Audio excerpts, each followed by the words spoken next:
Hello! Okay, so before I begin, I want to say the title of this video is slightly misleading.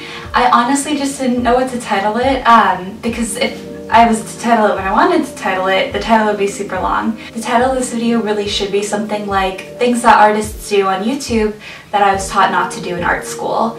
And I say art school kind of loosely because I'm studying art at a university. I'm double majoring, so it's not really like an art school, but I'm just, for the sake of being concise, that's what I'm saying. Before I begin, I wanted to put a disclaimer out. I'm not saying that one way is better than the other because I think there are so many different ways to learn art. But a lot of times I watch these videos where people are telling people who don't know how to draw what to do, and beginners different things that I did when I was a beginner.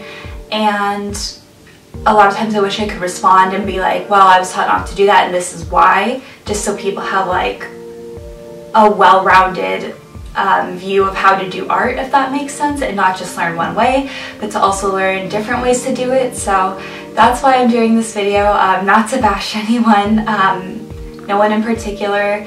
This is just something that I see a lot of artists on YouTube doing. Also, I want to say that I don't think that I'm better than these people in any way, because if you've seen my art, you know I have so much to learn. I'm not going to say I'm bad because I don't want to self-deprecate, but I have a lot of learning to do. Before I begin, I want to say that I want you to keep doing art no matter what, and that no matter how much growing you have to do, you should continue to do art, because if it makes you happy, you need to do it. The reason that I'm making this video is not to discourage anyone from doing art. The reason I'm making this video is to provide a more well-rounded view to people who only see certain views on YouTube. This is just like my take on certain things. But yeah, I'm just gonna start the video. So the first thing that I see artists on YouTube doing all the time and telling beginners to do that I was taught never to do, like one of the first things that I was taught never to do in my drawing class, was mixing graphite and charcoal. The reasons why is these are two completely different mediums, and mixed media is super cool. But the reason I was taught not to do these is because they behave in completely different ways, and in addition, the finish is completely different. Graphite tends to be a little bit shinier while charcoal is completely matte, and if you mix the two, it looks a little bit weird because you have the shiny and the matte going on, and also they behave completely differently, so the whole picture doesn't necessarily look as cohesive in person. So that's just like a big no that I was taught, that I see happening all the time on YouTube, that I kind of wish I could tell beginners, not that it won't look good, but that maybe they should try just one or the other, if that makes sense. Kind of along the same vein as that, the first drawing class that I ever went to, I was taught never to use like a blending stump or a Q-tip or a tissue with graphite. With charcoal, it's different because it behaves differently. Basically, the things that you use to blend charcoal, like a blending stump or a tissue or a Q-tip, I was taught to never use on graphite.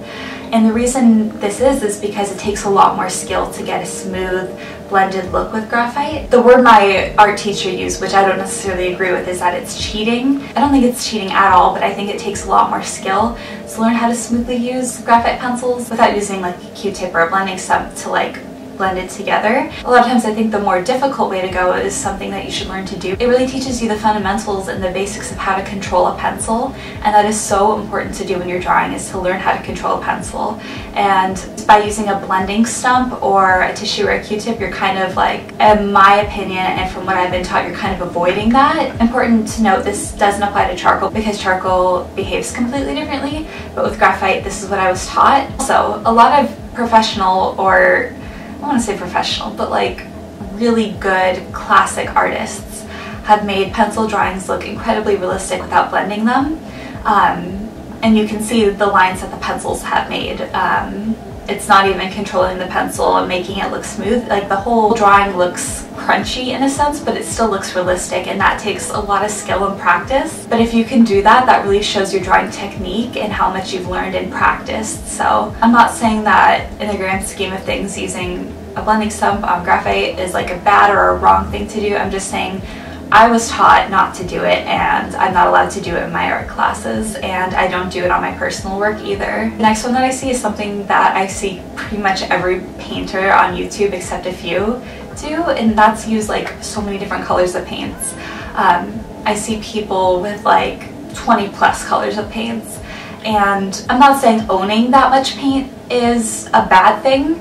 I'm saying using that much paint on one picture is just completely unnecessary, if that makes sense. So I would look into using a limited palette, especially if you're new to painting, because it will save you a lot of money. A lot of times in art classes, they'll only let you use like 3 to 8 colors instead of like every single color you could imagine, because you can mix those colors by using the paints that you have, and it's a lot more convenient, trust me, to use paint just straight out of the tube unmixed. However, it takes more practice and skill, and you learn a lot more by mixing those colors yourself. Now, there are colors that you can't mix that you have to get. You can't mix the basic primary colors, so there's certain colors that you do have to buy. Also, if you wanted like a neon painting, you wouldn't be able to mix like a neon color, like metallic paints. But I'm speaking in general, you don't need to buy an olive green paint, so you can mix an olive green paint. You don't need to buy a teal paint, you can mix a teal paint, that sort of thing. Also, using like a million different colors kind of makes the painting less cohesive, if that makes sense. At least from what I've learned and from what I've seen. I don't want to say it sets a bad example, because every artist is entitled to use their own supplies, and also the paintings that come out of these YouTube painters are incredible. I just don't want beginners to think that you need that much paint, if that makes sense. I don't want beginners to think that you need to buy 20 colors, but in reality you don't need that many. Another one to kind of go along with that is learning color theory in general. And this isn't necessarily something that YouTube artists say, it's something that they don't say. I don't hear enough people, and maybe it's just the people that I'm watching, and this could be completely irrelevant to a lot of YouTube artists because there's so many different ones, but a lot of them don't advocate for color theory and then don't apply it within their work. Color theory is so important in photography and painting and everything that you could do. Color theory is necessary if you're working with color. It's so important to learn color theory before you actually start using color, and it's so important to start with black and white drawings and black and white paintings before you actually move on to color, because that way you get the values down. A lot of times when you just jump straight into color, you don't necessarily learn the fundamentals of value. It's also just really important to apply color theory within your works, and this isn't something I can explain in a quick little segment, so I would definitely recommend taking a color theory class or learning about it somewhere. Okay, the next one is just kind of like a personal one. And that's saying that art school is useless and you don't need to go to art school. And there's a lot of self-taught artists on YouTube that say art school is helpful. So I'm not saying that every artist on YouTube says that, but I've heard quite a few say art school doesn't really help you, art school doesn't necessarily do anything, and I actually have to completely disagree with that. I think there's a lot of benefits of going to art school, and I'm not saying you have to, because it's so unrealistic for so many people to pay that much money to study art in school. Something that you can do, which is something that I'm doing, is if you're already going to a university to study something, maybe consider double majoring. So I'm studying art and psychology, and I want to do art therapy, but instead of just studying one, I also get to study art and pursue that passion. So that's my piece of advice if you want to study art in school but your parents want you to study something else, is to double major. It's not that it doesn't matter, it's just that you really develop discipline in art school. You can learn so much from people who have been doing art their entire lives. And yes, you can get that on YouTube, but there's something about like getting immediate help with your work that is just so helpful. And it's not necessary at all, but it's something that I don't think you can dismiss as being unhelpful or unnecessary, and especially not useless. That being said though, I've heard some art schools are scams, so like look up reviews, visit the school, that sort of thing. The next one I see so many artists doing, and that's buying professional supplies to try out a medium. If you have the money to do this, you're really lucky, and like that's awesome. I have heard people say before, you need to buy the best supplies in order to truly try out a medium, and it's going to make your art feel better and it's going to make things easier for you. But that's not really the case. Anyone can make art with a pencil and a piece of paper. You don't need the best supplies to make the best art. Yes, sometimes it's going to make it easier, and it's nice to have good art supplies, and I'm not saying it's bad to have good art supplies. I'm saying, especially if you're trying out a medium, like don't feel bad if you can't afford a new set of Copic markers if you're just trying out using markers, you know, like don't feel bad about having to use the store brand or maybe testing out one or two paints or one or two colored pencils instead of buying like a whole set. Don't feel bad about doing that and not jumping right into the medium itself, because you have a lot to learn, and if you end up enjoying it, maybe you can save up, but you don't necessarily have to go out and buy like a big set of a medium to try. Oh boy, the next one is also something that kind of, I think, is one of the less debatable ones, and that's advocating for developing a style or a certain way of drawing or painting without learning the fundamentals and the basics. So important if you want to be able to draw, I don't want to say realistically, but learn fundamentals before you go off and develop like a style. It's so important to be able to understand the way light works, the way objects take up space, the way the human body works, anatomy, things like that before you actually go off and develop a style on your own. If you're doodling on your homework or enjoy doing art for fun and expressing yourself, that's one thing, but if you're serious about it, I think it's important to learn the fundamentals. Last but not least, I think this is a touchy one, but that's not being able to respond to criticism.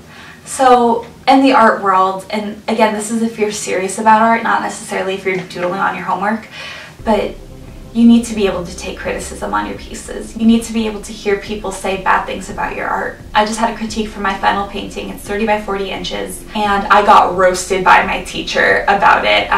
He hated it. He didn't like any of it, and he's actually never said anything nice about anything I've ever painted. Was that fun for me to hear? No. But did it make me a better painter? Yeah, it did. And I'm not saying that this is going to be the case with every art professor you'll ever have. A lot of my art professors have been amazing and have complimented my work and give me constructive criticism and made me better still. You need to be able to handle people saying things like, I don't like your art, because the art world is so brutal. Is it nice? No. Would I ever say that? 100% no, I would not. Is it necessary to be mean about it? Of course not. But is it necessary to be able to hear it and take it? Yes, it is. Now, it shouldn't discourage you. It should motivate you to want to be better. So if someone is saying you shouldn't draw because you're terrible, that's completely different. But if someone is saying your shading is terrible, maybe kind of take that into account. It's not going to be fun to hear, and I think there's a much nicer way to say it and a much more constructive way to say it. But you need to be able to handle people not liking your art in order to grow as an artist. I see so many art videos where they're like, don't listen to the haters, and yeah, don't listen to the people who like hate on you and tell you never to draw again and things like that. Don't listen to those people. But a lot of times the hate they're referring to are things like, hey, you really need to brush up on anatomy, or hey, your color theory isn't that great, things like that. And I'm a huge advocate for kindness, but you also have to understand that a lot of times people criticize your art, they're not criticizing you. And that's so hard to separate sometimes, 100%. I've been through, like my painting teacher, I was convinced for the longest time that he hated me because he hated my art. I later figured out and matured and learned that that wasn't the case, he just didn't like my art. An attack on your art is not an attack on you, even if your art means a lot to you. There are times where I get criticism that I don't agree with because certain things that I did are intentional, but I'm saying like in a general sense, you need to be able to take criticism, and that's like a huge issue I think within the art community on YouTube, is that like people can't handle being told that their art needs to improve. Like I said though, this is all subjective. I'm not saying that the things that I said in this video need to be done this way, and I'm not saying that the people who do these things are bad artists, because frankly, a lot of the people that I watch on YouTube that do these things are like way better technically than I am, way more talented, have been doing this way longer. I'm just talking about the things that I have learned not to do, that I see being done, and the purpose of this video is not to criticize anyone or tell anyone that that's the wrong way, but it's to provide a more well-rounded view for people who are learning. Okay, that was it. I love you so much. Know that you're great and you're learning and that you're growing and that I love you and that you're amazing, and I hope you have a great holiday season. If you guys want me to do a Christmas video, like what I got for Christmas, let me know, but I don't know. I'm kind of weird about those videos, at least like me making them. Anyways, I love you guys and thank you. Bye.